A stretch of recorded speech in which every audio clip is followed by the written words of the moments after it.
Sarah Martinez walked through the sterile corridors of St. Mary's General Hospital with the same quiet confidence she had maintained for the past 18 months. Her navy blue scrubs were perfectly pressed, her identification badge hung neatly from a retractable cord, and her white nursing shoes made barely a whisper against the polished linoleum floors. To every doctor, administrator, and fellow nurse who passed her in the hallway, she was simply Sarah Martinez, RN, a dedicated night shift nurse in the cardiac intensive care unit. What none of them knew was that those same hands that now checked IVs and monitored heart rates had once gripped the controls of an Apache helicopter over the mountains of Afghanistan. The woman they called by her first name had once been Captain Elena Hayes, one of the most decorated female pilots in the United States Army's Aviation Division. Sarah's transformation from military officer to civilian nurse had been deliberate and complete. Every morning when she tied her hair back in a simple ponytail and pinned her hospital badge to her uniform, she was burying a past that felt simultaneously like yesterday and a lifetime ago. The transition hadn't been easy, but it had been necessary. The cardiac unit at St. Mary's was a world away from the dusty airfields and constant danger of her previous life. Here, the battles were fought against heart disease and time, not enemy fire and impossible odds. The adrenaline was different, quieter, more controlled, but no less intense when a patient's life hung in the balance. Sarah had chosen nursing specifically because it reminded her of the parts of military service she had loved most: the teamwork, the precision under pressure, the direct impact on human lives. When she completed her accelerated nursing program using her military education benefits, she had been amazed at how naturally the skills transferred. The attention to detail, the ability to remain calm in crisis situations, the leadership instincts, all of it served her well in her new career. Her colleagues at St. Mary's respected her competence and reliability. Sarah was the nurse you wanted on your team during a code blue. She was the one who could start in 4 on the most difficult patient, who could comfort a grieving family with just the right words, who could spot a change in a patient's condition before the monitors even registered it. But she was also intensely private about her personal life. During break room conversations, while other nurses shared stories about their families, their college experiences, or their weekend plans, Sarah would listen politely but contribute little about herself. When pressed, she would mention growing up in Texas, her interest in outdoor activities, or redirect the conversation back to work or current events. Her coworkers had learned not to push too hard for personal details. Dr. Michael Chun, the head of cardiology, had noticed Sarah's exceptional skills early on. There was something about the way she moved through emergency situations that reminded him of the military medics he had worked with during his residency at a Veterans Affairs hospital. She had a way of taking command without overstepping boundaries, of anticipating needs before they were voiced, of remaining absolutely steady when everything around her was chaos. One particularly difficult night, when they had 3 cardiac arrests within an hour, Dr. Chin watched Sarah coordinate the response with a precision that went beyond standard nursing training. She seemed to have an instinct for triage, for resource allocation, for managing personnel under extreme stress. When he mentioned his observations to her later, Sarah had simply smiled and said she had always been good under pressure. The nursing director, Janet Walsh, had tried several times to convince Sarah to apply for leadership positions within the hospital. With her natural authority and clinical skills, she seemed perfectly suited for a charge nurse position or even a unit management role. But Sarah consistently declined these opportunities, saying she preferred direct patient care to administrative responsibilities. What Janet and Dr. Chin didn't know was that Sarah had already held more responsibility and commanded more personnel than most hospital administrators would in their entire careers. At 28, Captain Elena Hayes had been responsible for a flight crew of 4 and aircraft worth millions of dollars. She had made split-second decisions that affected not just individual lives, but entire military operations. The idea of managing a hospital unit, while challenging, seemed almost simple in comparison. Sarah's apartment reflected the same careful anonymity she maintained at work. It was clean, organized, and deliberately unremarkable. There were no military photos on display, no awards or commendations visible, no obvious signs of her previous life. The only hints were subtle: a knife set that was perhaps too professional for someone who claimed to rarely cook, a collection of technical manuals that seemed oddly specific, and a physical fitness routine that was more rigorous than most casual gym-goers maintained. She had kept in minimal contact with her military colleagues since her discharge. The transition to civilian life was difficult enough without constant reminders of what she had left behind. There were some memories that were better buried, some experiences that didn't translate to polite conversation, some losses that time hadn't yet healed. The few friends she had made at the hospital knew her as reliable, intelligent, and mysteriously private. She would occasionally join them for drinks after particularly difficult shifts, but she rarely stayed long and never drank enough to let her guard down. There was always the sense that Sarah was holding something back, that there were layers to her personality that remained carefully hidden. Her landlord, Mr. Rodriguez, appreciated having such a quiet, responsible tenant. Sarah paid her rent early every month, never caused problems, and seemed to travel frequently on her days off, though she never mentioned where she went or why. He had noticed that she received very little mail beyond bills and medical journals, and that she seemed to have no regular visitors. The local gym where Sarah maintained her membership knew her as one of their most dedicated and disciplined members. She arrived at precisely the same time each week, followed a workout routine that seemed more systematic than recreational, and maintained a level of fitness that impressed even the personal trainers. When they asked about her background in fitness, she mentioned having been in the military briefly, but didn't elaborate. Sarah's primary care physician, Dr. Lisa Park, had noted some interesting details in her medical history. There were scars that suggested previous injuries beyond normal civilian experience, and Sarah's responses to questions about her health history were sometimes vague about timing and circumstances. When Dr. Park asked about her military service during a routine physical, Sarah had confirmed serving overseas, but deflected specific questions about her role or experiences. The carefully constructed civilian identity that Sarah had built over 18 months was comprehensive and convincing. She had legitimate credentials, a clean background check that revealed exactly what she wanted it to reveal, and a network of professional references that spoke highly of her nursing skills. To everyone who encountered her, she was exactly what she appeared to be, a dedicated healthcare professional with a mysteriously private personality. But beneath the surface of this carefully maintained facade, Captain Elena Hayes remained very much alive. The military training was still there, dormant, but ready. The situational awareness that had kept her alive in combat zones manifested itself in the way she could assess a hospital room instantly, noting exits, potential threats, and resources available. The leadership skills that had earned her rapid promotion in the Army showed themselves in the way other nurses naturally looked to her during crisis situations. Sarah had convinced herself that this new life was permanent, that she had successfully left her military identity behind.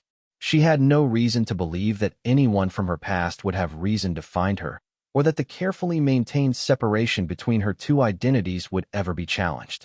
The night everything changed started like any other. Sarah arrived for her shift at 7 p.m., received report from the day nurse, and began her rounds of the 12 patients in the cardiac intensive care unit. Room 314 had a new admission, an elderly man who had suffered a massive heart attack and was barely stable. Room 318 housed a woman recovering from bypass surgery who had been having complications. Room 322 contained a younger man whose chronic heart failure was proving difficult to manage. As Sarah moved through her routine assessments, checking vital signs, adjusting medications, and providing comfort to patients and families, she felt the familiar satisfaction of work that mattered. This was why she had chosen nursing, the direct, tangible impact on individual lives. Every successful recovery, every family comforted through a difficult night, every life saved through quick thinking and competent care felt like a victory. The evening progressed normally until around 11 p.m., when the automatic doors of the cardiac unit opened to admit two visitors who immediately stood out from the usual hospital traffic. Sarah noticed them from the nurse's station before they approached, two individuals in dark suits whose bearing and alertness marked them as either law enforcement or military, even without visible identification. Something in Sarah's chest tightened as she watched them scan the unit with the systematic attention she recognized from her own training.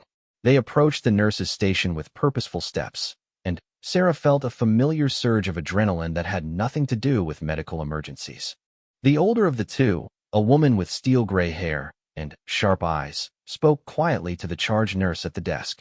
Sarah couldn't hear the conversation from where she stood, but she could see the confusion on her colleague's face as questions were asked and answered. The second visitor, a younger man with the rigid posture of active military, remained silent but continued to survey the unit with professional interest. Sarah forced herself to continue with her patient care routine, checking on the man in room 314 and adjusting his medication drip while her mind raced. There could be many reasons for official visitors to a hospital. They could be investigating a patient, following up on a workplace incident, or conducting routine security assessments. The fact that they were here didn't necessarily have anything to do with her. But 18 months of carefully maintained anonymity had made Sarah hypersensitive to anything that seemed out of place in her controlled environment. These visitors definitely qualified as out of place. When she returned to the nurse's station, the charge nurse looked troubled. "Sarah," she called out, "there are some people here who want to speak with you. They're in conference room B." The words hit Sarah like a physical blow, though she kept her expression neutral. "Do you know what it's about?" she asked, proud that her voice remained steady. "They didn't say. Just asked for you specifically." The charge nurse lowered her voice. "Are you in some kind of trouble?" Sarah managed a smile that felt more natural than it had any right to. "I can't imagine why I would be. I'll go see what they want." As she walked toward conference room B, Sarah's mind automatically shifted into threat assessment mode. The hospital's layout, the nearest exits, potential weapons, or defensive positions, all of it cataloged itself in her consciousness without conscious effort. 18 months of civilian life hadn't dulled these instincts. It had only covered them with a thin veneer of normalcy. Conference room B was a small space, typically used for family meetings or private consultations. When Sarah opened the door, the two visitors were seated at the round table, hands folded, waiting patiently. Up close, she could see the subtle signs she had missed from a distance. The quality of their suits, the way they positioned themselves in the room, the alert but respectful attention they gave her when she entered. "Ms. Martinez?" the older woman asked, though her tone suggested she already knew the answer. "I'm Agent Jennifer Walsh with the FBI, and this is Agent David Morrison. We'd like to speak with you about a matter that requires some discretion." Sarah took a seat across from them, every muscle in her body coiled despite her outwardly calm appearance. "How can I help you?" Agent Walsh studied Sarah's face carefully before responding. "We're actually looking for someone, and we believe you might be able to help us locate her. We're trying to find Captain Elena Hayes." The words hung in the air between them like an unexploded bomb. Sarah's heart rate increased, but her expression remained carefully neutral. "I'm not sure I understand. Are you looking for a patient? Someone who might have been admitted here?" Agent Morrison leaned forward slightly. "Captain Hayes isn't a patient, Ms. Martinez. She's someone we need to speak with regarding a matter of national security. Our records indicate she might be in this area." Sarah felt the careful walls she had built around her new identity beginning to crack. "I'm sorry, but I don't know anyone by that name. Is there a reason you think I might know this person?" The agents exchanged a glance that Sarah recognized as practiced communication between partners. Agent Walsh opened a folder she had placed on the table and removed a photograph, sliding it across to Sarah face down. "Would you mind taking a look at this?" Sarah's hand trembled almost imperceptibly as she reached for the photograph. She knew what she would see before she turned it over, but the reality was still shocking. It was her military service photo from 3 years ago, Captain Elena Hayes in dress uniform, looking directly at the camera with the confidence and authority she had worked so hard to forget. The silence stretched for several seconds as Sarah stared at her own image. When she looked up, both agents were watching her reaction with professional interest. "Ms. Martinez," Agent Walsh said gently. "Or should I say, Captain Hayes, we really need to talk." The small conference room felt like it was shrinking around Sarah as she stared at the photograph of herself in military uniform. Captain Elena Hayes looked back at her from the glossy surface, a reminder of a life she thought she had successfully buried. The FBI agent sat quietly, allowing the weight of the revelation to settle between them. Sarah placed the photograph face down on the table and met Agent Walsh's eyes directly. Years of military training had taught her that when a situation became unavoidable, the best strategy was to face it head-on with as much control as possible. "I suppose there's no point in pretending anymore," Sarah said, her voice steady despite the chaos in her mind. "Yes, I'm Elena Hayes. But I'm not Captain Hayes anymore. I haven't been for over 2 years." Agent Morrison pulled out a small recording device and placed it on the table. "Do you mind if we record this conversation? It's for accuracy, not evidence." Sarah nodded, recognizing the distinction. If they were being this transparent about procedure, it suggested they weren't treating her as a criminal suspect, at least not yet. Agent Walsh leaned back in her chair, her expression shifting from investigative to almost sympathetic. "Elena, may I call you Elena? We know about your discharge from the Army. We know about your decision to leave military service and pursue a civilian career. What we need to understand is why you felt the need to essentially disappear." The question hit closer to home than Sarah had expected. She had rehearsed answers for this scenario in her mind, but sitting across from actual federal agents made all her prepared responses feel inadequate. "I needed a clean break," she said finally. "The transition from military to civilian life is difficult under the best circumstances. I wanted to be able to start fresh, without having to constantly explain or justify my past to new colleagues and employers." "But you went beyond a fresh start," Agent Morrison pointed out. "You changed your name legally, relocated across the country, created essentially a new identity. That goes well beyond typical adjustment difficulties." Sarah felt a familiar defensive anger rising in her chest, the same feeling she'd experienced when well-meaning Army counselors had suggested she wasn't handling post-deployment stress appropriately. "Maybe because my situation wasn't typical," she said, working to keep her voice level. "How many other female Apache pilots do you know who transitioned directly from combat operations to civilian nursing?" Agent Walsh made a note on her pad. "Tell us about your last deployment, Elena. Specifically, tell us about Operation Silent Thunder." The name hit Sarah like a physical blow. Operation Silent Thunder was classified at levels that should have made it impossible for these agents to know about it, let alone reference it casually in a hospital conference room. The fact that they knew about it meant this conversation was far more serious than she had initially thought. "I can't discuss classified operations," Sarah said automatically, falling back on the standard response that had been drilled into every soldier with security clearance. "The classification has been partially lifted," Agent Morrison explained. "At least for our purposes.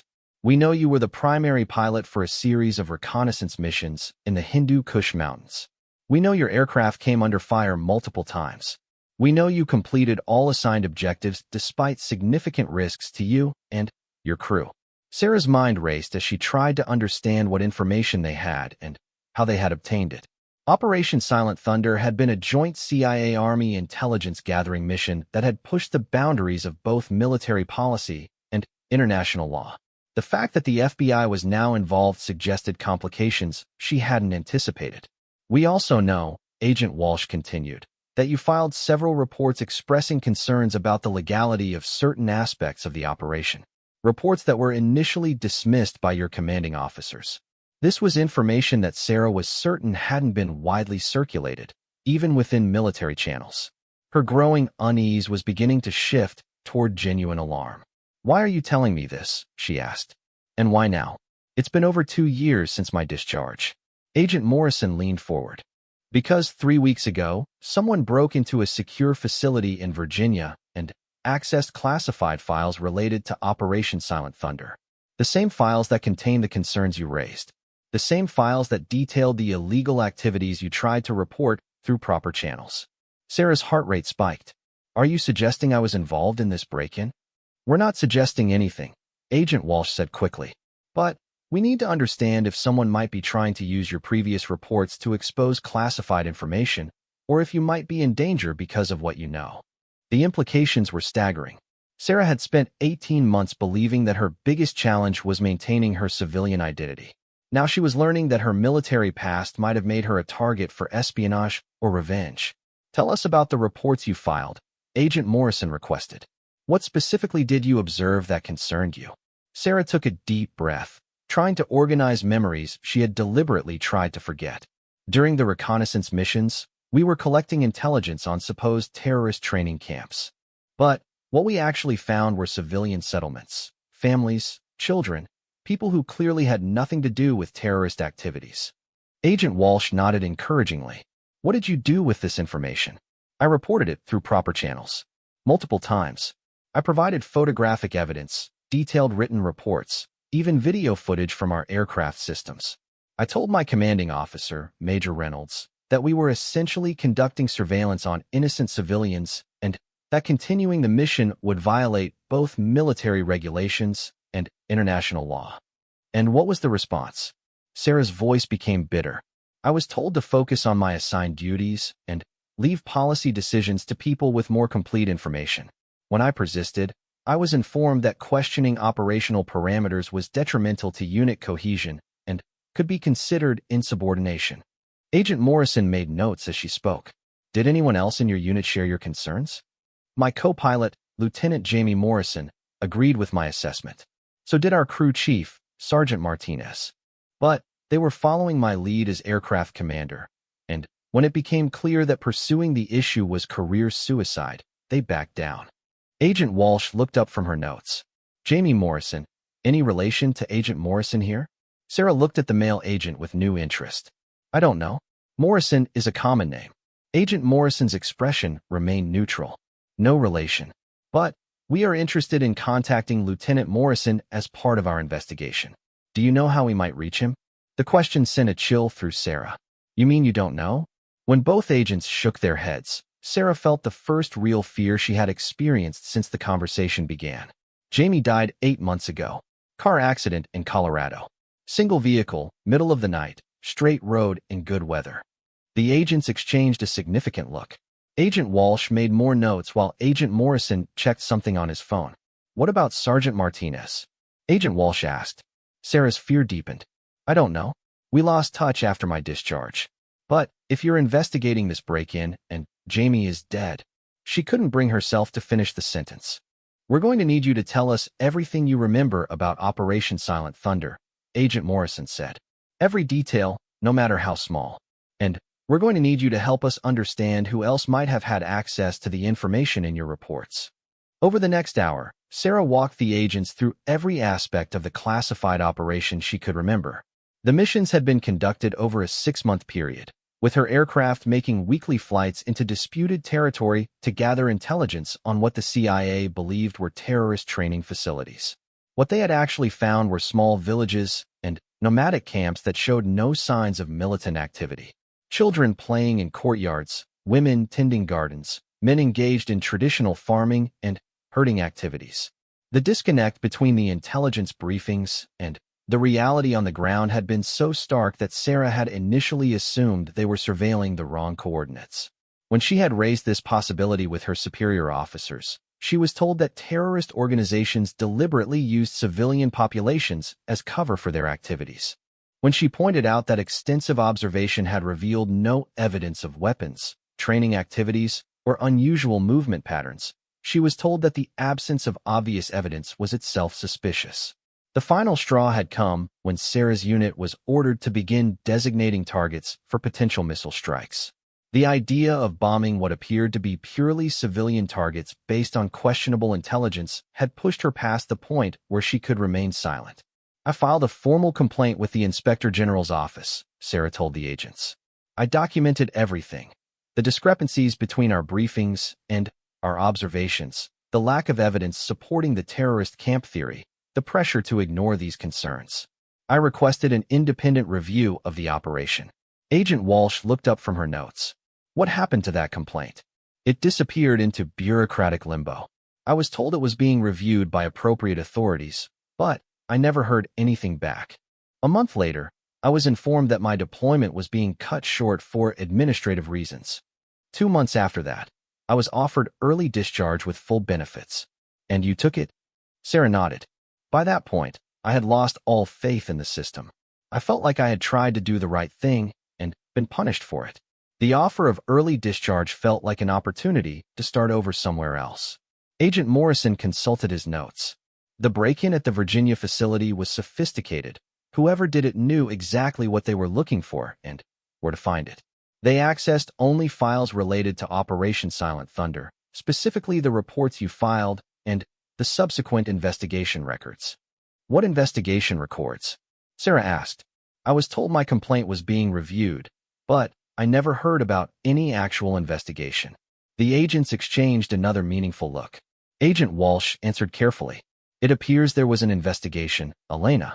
A thorough one. And it appears your concerns were validated. Operation Silent Thunder was shut down 6 months after your discharge, and several officers involved faced disciplinary action.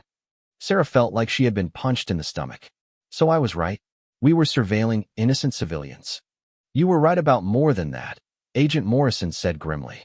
The investigation found evidence that someone in the intelligence chain was deliberately falsifying reports about terrorist activity in the area. Someone wanted those villages under surveillance for reasons that had nothing to do with national security.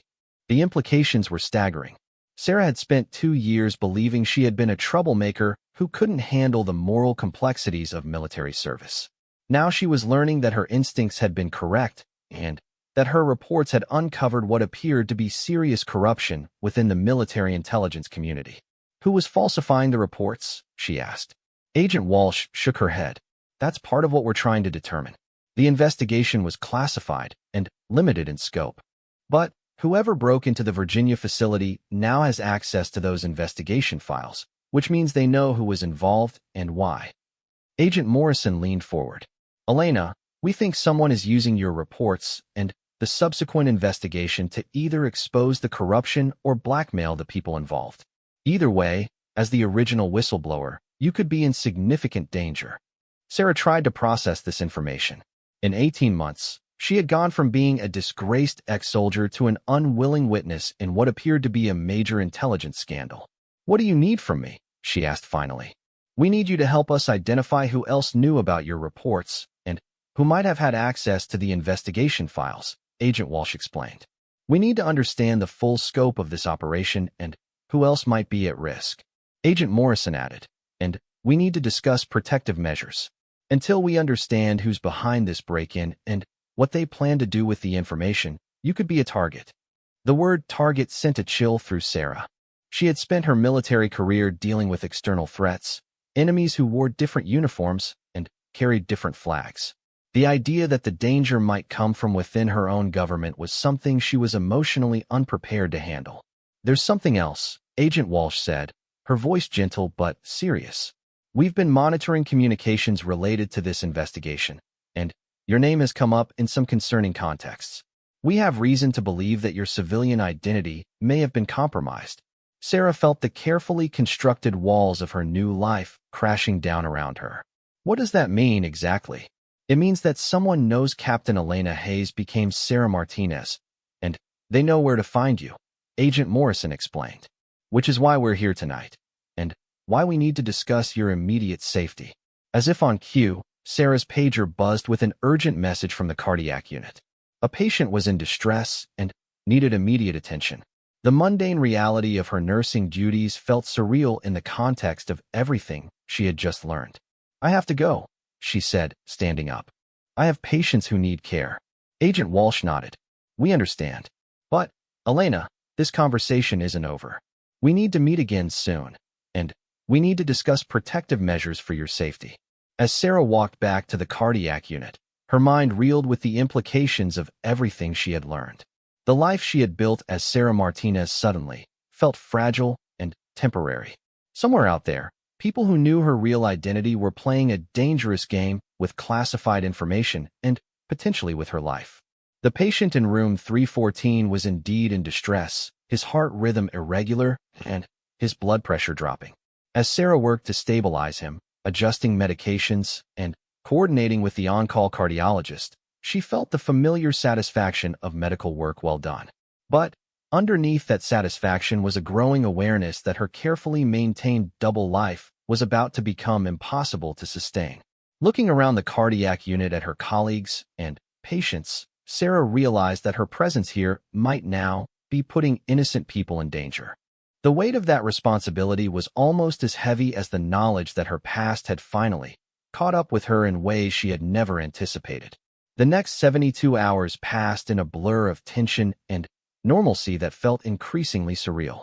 Sarah continued her nursing shifts at St. Mary's, providing the same competent patient care that had earned her colleagues' respect, while her mind constantly analyzed every person who entered the unit, every phone call that seemed unusual, every deviation from normal hospital routine.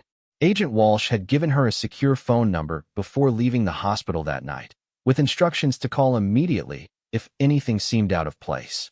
Sarah had memorized the number and destroyed the card, but she found herself reaching for her phone dozens of times during each shift, only to stop herself and return to patient care. The FBI agents had promised to contact her within 48 hours with more information about the protective measures they wanted to discuss. As the deadline approached and then passed, Sarah began to wonder if their concern about her safety had been exaggerated for investigative purposes. That assumption was shattered on Friday evening when she arrived for her shift to find Dr. Chen waiting for her at the nurse's station with an expression of barely controlled worry. "Sarah," he said, drawing her aside before she could begin her usual pre-shift routine. "I need to talk to you privately. There's been some unusual activity today that I think you should know about." They walked to his office, a small space behind the cardiac unit that served as both consultation room and refuge during particularly difficult shifts. Dr. Chun closed the door and turned to face her with the serious expression she had learned to associate with the most critical patient situations. "This morning, someone called the hospital asking detailed questions about you," he began. The caller claimed to be from a medical staffing agency conducting a background verification for a potential job opportunity. They wanted to know about your work schedule, your performance evaluations, your personal habits, even your living situation. Sarah felt ice forming in her stomach. "Who took the call?" "Janet in Human Resources." She said the caller seemed very professional and knew a lot of specific details about hospital procedures and medical staffing protocols. But something about the question seemed off to her, so she told them she would need written authorization from you before releasing any personal information. "Did they provide contact information?" Dr. Chin shook his head. "They said they would call back, but they never did. Janet tried to reach the staffing agency they claimed to represent, and it doesn't exist." Sarah's training kicked in automatically. Someone was conducting surveillance on her civilian identity, and they were sophisticated enough to use professional-sounding cover stories. This wasn't random curiosity. This was operational intelligence gathering. "There's more," Dr. Chen continued. "Security noticed a man in the parking garage this afternoon who seemed to be watching the staff entrance. When they approached him, he claimed to be waiting for someone, but he couldn't provide a name. He left when pressed for more details." "Did security get a description?" "Middle-aged, average height, wearing a dark jacket and baseball cap. Professional demeanor, possibly military or law enforcement background based on how he carried himself." "Sound familiar?" Sarah shook her head, but her mind was racing through possibilities. Professional surveillance suggested either federal law enforcement or private contractors with government connections. Given what the FBI agents had told her about Operation Silent Thunder, both possibilities were concerning.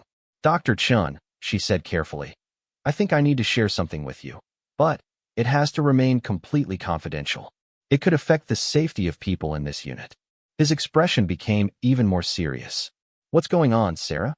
Sarah made a quick decision that her cover story was no longer sustainable or safe. "My real name is Elena Hayes, and I'm a former Army captain who flew helicopters in Afghanistan. I left the military 2 years ago and became a nurse under a new identity because I wanted to start fresh. But some federal agents visited me earlier this week because my military service involved classified operations that are now part of a criminal investigation." Dr. Chin stared at her for several seconds, processing this revelation. "Are you in danger?" "Possibly. And, more importantly, my presence here might put other people in danger. If someone is conducting surveillance on me here at the hospital, they're willing to risk exposure in a very public place.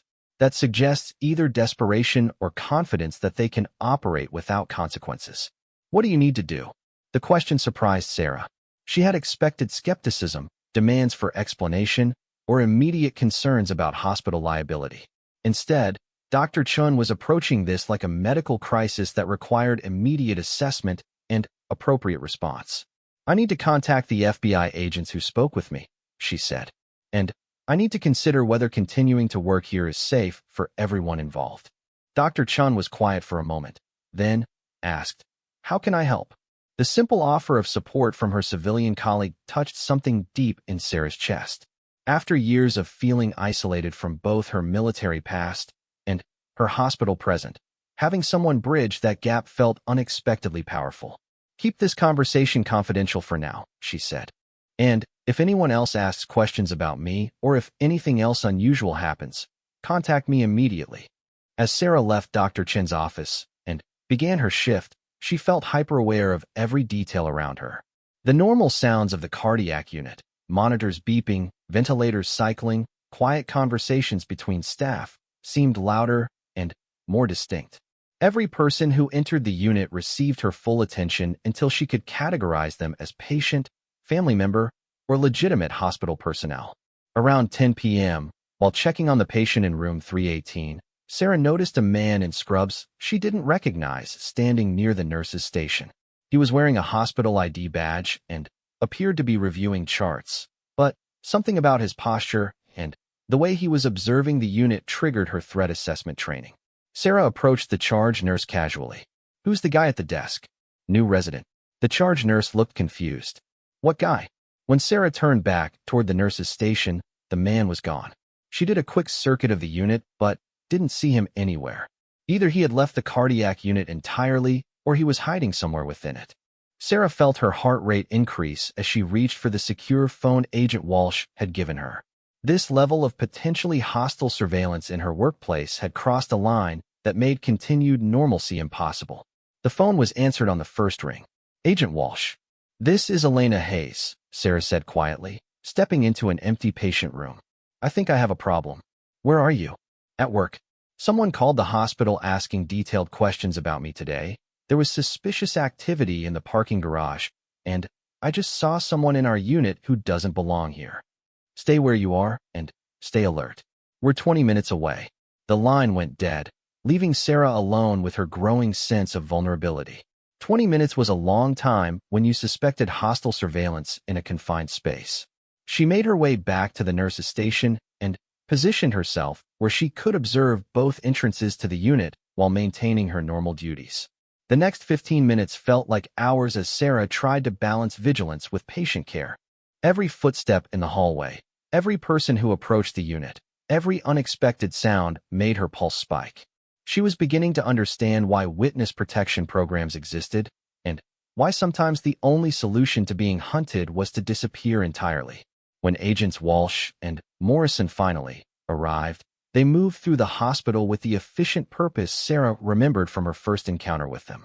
This time, however, they were accompanied by 2 additional agents and a hospital security supervisor who looked deeply uncomfortable with whatever he had been told. Agent Walsh approached Sarah directly. "We need to move you out of here immediately. Our intelligence indicates that your location has been compromised and that there may be an imminent threat to your safety." "What kind of threat?" Agent Morrison answered while scanning the cardiac unit professionally. "The people who broke into the Virginia facility have been identified as private contractors with connections to the intelligence community. They're not government agents, which means they're not bound by federal law enforcement protocols." The implication was clear.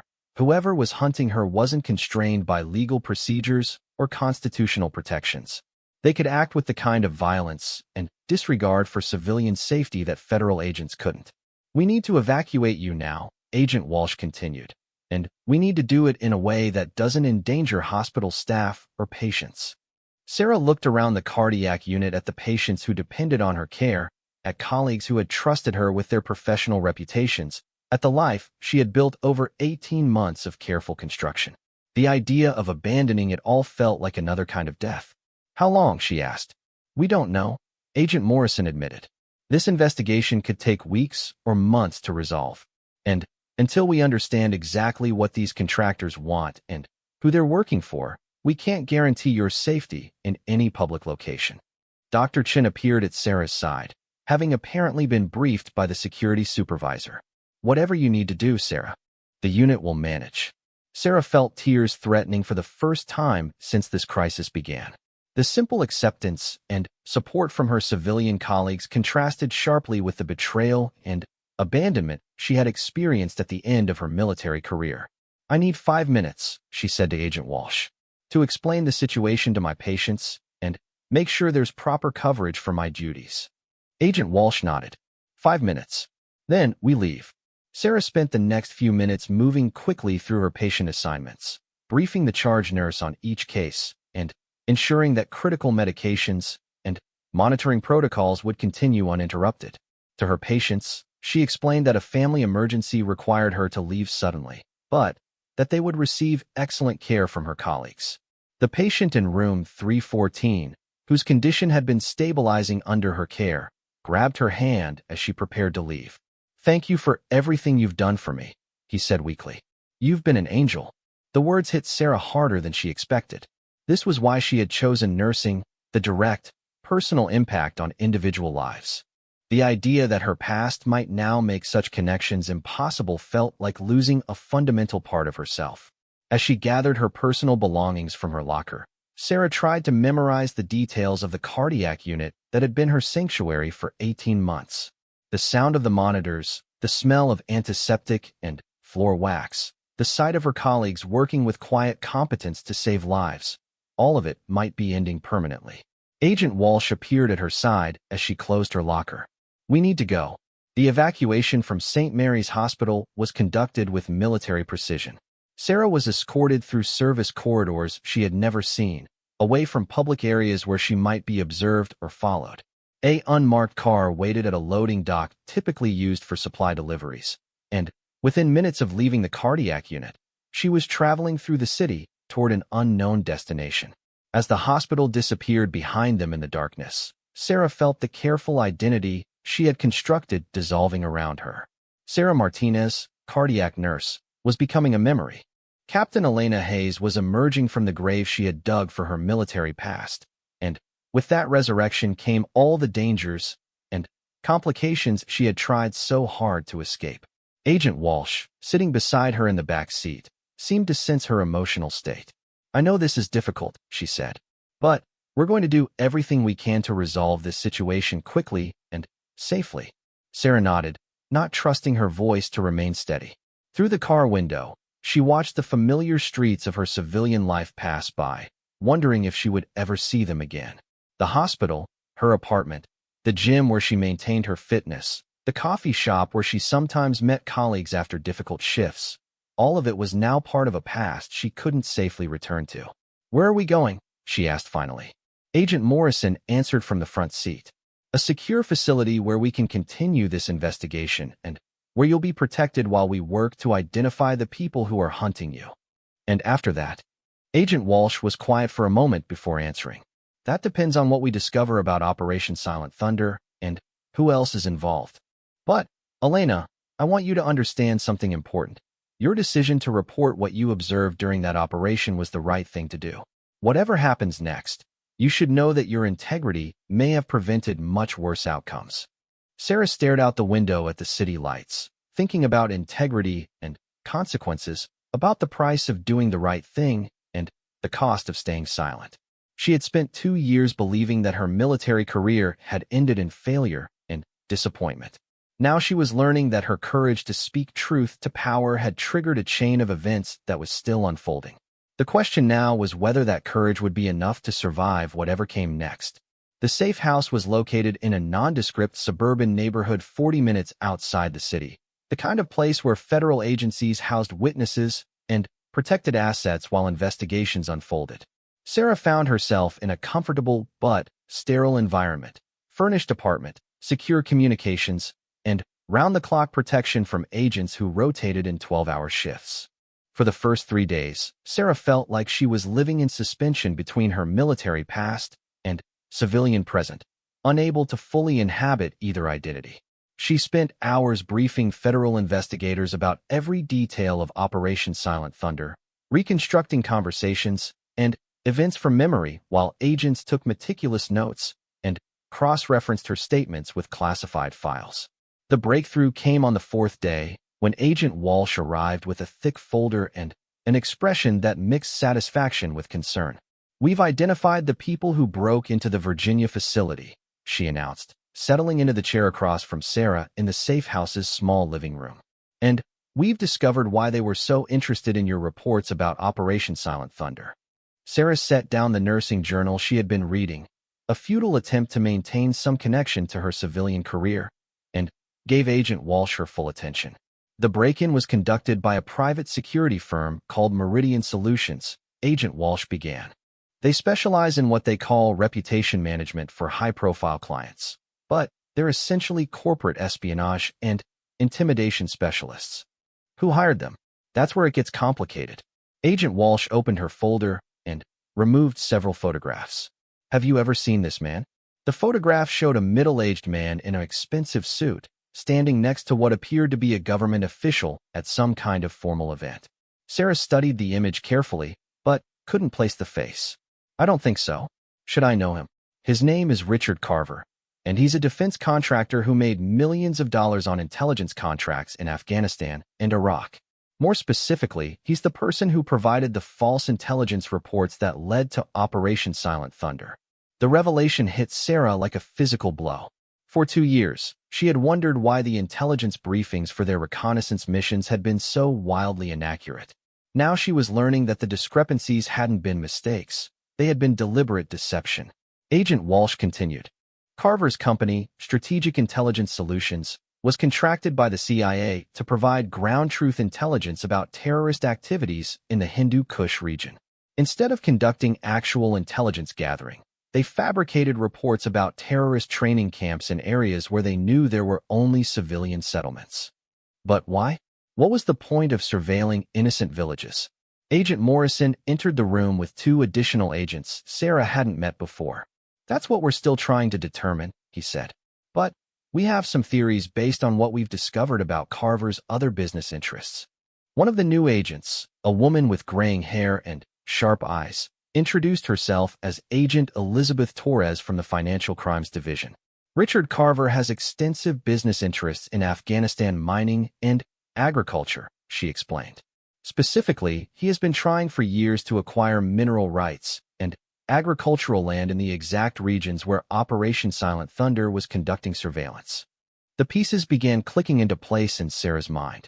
He was using military reconnaissance to gather intelligence for his private business ventures. That's our working theory, Agent Torres confirmed. He provided false intelligence about terrorist activities to justify military surveillance of areas where he wanted to conduct business. Your aircraft was essentially being used to conduct private commercial reconnaissance under the cover of national security operations. Agent Walsh added, when you filed reports documenting that there was no terrorist activity in those areas, you weren't just challenging military intelligence. You were threatening to expose a multi-million-dollar fraud scheme. Sarah felt a mixture of vindication and anger. Her instincts about the operation had been correct, but the implications were far worse than she had imagined. So my reports could have exposed this conspiracy? They did expose it, Agent Morrison said. The investigation that followed your complaint ultimately uncovered the entire scheme. Carver's contracts were terminated, several military officers faced disciplinary action, and the whole Operation Silent Thunder program was shut down. Then, why is Carver still free? Why is he hiring contractors to steal classified files? Agent Torres consulted her notes. Because the investigation was classified and limited in scope, Carver was quietly removed from government contracts, but no criminal charges were filed. He's been operating in the private sector ever since, and he's apparently decided that the classified files related to his exposure represent a threat to his current business operations. The scope of the conspiracy was staggering. Sarah had thought her reports were simply challenging questionable military tactics. Instead, she had uncovered a systematic abuse of national security resources for private profit. Agent Walsh leaned forward. Elena, we think Carver hired Meridian Solutions to steal the classified files so he could identify everyone involved in exposing his scheme. Your name was prominently featured in the investigation documents as the original whistleblower. So he's been hunting down everyone who was involved in the investigation? Agent Morrison's expression became grim. We think so. Remember your co-pilot, Jamie Morrison, who died in that car accident. We've been investigating his death, and there's evidence suggesting it wasn't an accident. Sarah felt the blood drain from her face. You think Jamie was murdered? We think he was targeted because his name appeared in the investigation files as supporting your reports, Agent Torres said gently. We're also trying to locate your crew chief, Sergeant Martinez, but he seems to have disappeared entirely. The weight of this revelation was crushing. Sarah had spent 2 years feeling guilty about the impact her reports had on her colleagues' careers. Now she was learning that her decision to speak up had put them in mortal danger. This is my fault, she said quietly. If I hadn't filed those reports, Jamie would still be alive. Agent Walsh's voice was firm. Elena, none of this is your fault. You reported illegal activity through proper channels. The fact that corrupt people responded with violence doesn't make you responsible for their actions. Agent Torres added, your courage to file those reports prevented Carver from continuing to defraud the government and potentially endangering more military personnel. You saved lives by speaking up. Sarah tried to process this perspective, but the guilt over Jamie's death was overwhelming. What happens now? Do you have enough evidence to arrest Carver? We're working on it, Agent Morrison said. But we need more proof linking him directly to Meridian Solutions and to the threats against witnesses. Right now, we have evidence of the original fraud, but the statute of limitations on those crimes has expired. Agent Walsh explained the next steps. We're going to use the fact that Carver doesn't know we've identified him to set up a sting operation. We want to create a situation where he reveals his involvement in the intimidation campaign against witnesses. How does that work? We're going to let it be known that you've agreed to testify publicly about Operation Silent Thunder in exchange for immunity and protection. If Carver believes you're about to expose him publicly, he'll likely try to silence you permanently. The plan was both logical and terrifying. Sarah would essentially be used as bait to draw out people who had already demonstrated a willingness to kill to protect their secrets. What about my safety during this operation? Agent Torres smiled grimly. That's where your military training becomes valuable. We're not going to put you in a passive victim role. You're going to be an active participant in this operation, using skills you developed as an Apache pilot. Over the next several days, Sarah received intensive briefings on the sting operation. She would appear to return to her civilian life at St. Mary's Hospital, but under heavy surveillance and with extensive backup support. The goal was to create opportunities for Carver's contractors to attempt contact or intimidation, which could then be documented and used as evidence. The return to the hospital felt surreal. Dr. Chun and the nursing staff welcomed her back with genuine warmth, having been told that her family emergency had been resolved. Sarah resumed her duties in the cardiac unit, providing patient care while remaining hyper-aware of every person who entered the unit, every phone call, every deviation from normal routine. The FBI had equipped her with sophisticated surveillance equipment disguised as standard medical devices. Her stethoscope contained a transmitter, her nursing badge held a GPS tracker, and her hospital pager could send emergency signals to federal agents positioned throughout the hospital. For the first week, nothing unusual happened. Sarah began to wonder if Carver had given up his pursuit or if the federal agents had overestimated the threat. She fell back into the rhythm of nursing work, finding comfort in the routine of patient care and the satisfaction of making a direct difference in individual lives. The contact came during her second week back, in a way that demonstrated how thoroughly her civilian identity had been researched. A patient was admitted to the cardiac unit with what appeared to be a routine heart attack, but Sarah immediately recognized him as the man who had been conducting surveillance in the hospital parking garage weeks earlier. The patient, who registered under the name Michael Thompson, requested Sarah specifically as his primary nurse. When she approached his bedside to begin her assessment, he spoke quietly without looking directly at her. Captain Hayes, he said in a voice barely above a whisper, we need to discuss your future testimony about Operation Silent Thunder. Sarah felt her heart rate spike, but her training kicked in automatically. She continued her nursing assessment while activating the emergency signal on her pager. I don't know what you're talking about, she said, checking his vital signs. I'm a nurse, not a military officer. The man smiled without humor. We know exactly who you are and what you've told the FBI. We also know that your friend Lieutenant Morrison thought he could hide from us in Colorado. The casual reference to Jamie's murder sent ice through Sarah's veins, but she maintained her professional demeanor. Sir, I think you're confused. Let me get the doctor to evaluate your condition. As she moved away from the bed, the man continued speaking. There are people who would prefer that certain classified operations remain classified. People with resources and connections that extend far beyond federal law enforcement. Sarah was aware of FBI agents moving into position around the cardiac unit, disguised as hospital maintenance workers and visitors. The entire conversation was being recorded, providing the evidence agents needed to connect Carver to the intimidation campaign. When she returned to the man's bedside with Dr. Chun, the patient's demeanor had completely changed. He was now acting the part of a confused heart attack victim, asking innocent questions about his treatment and expressing gratitude for the hospital's care. The transformation was so complete that Sarah began to question whether she had imagined the threats.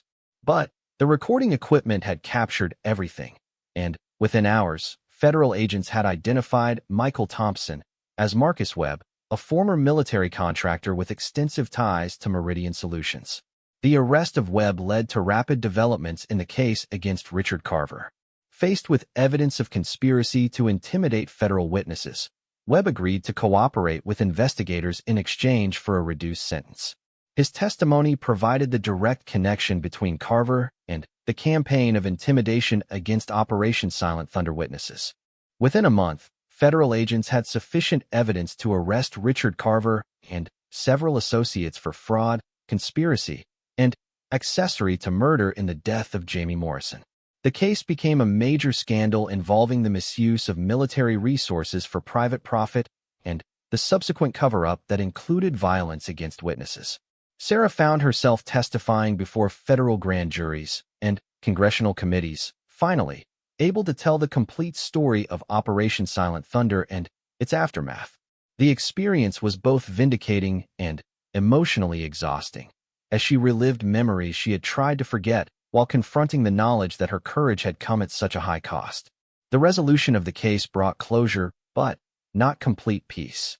Jamie Morrison was still dead, Sergeant Martinez remained missing and presumed dead, and Sarah's carefully constructed civilian identity had been permanently compromised.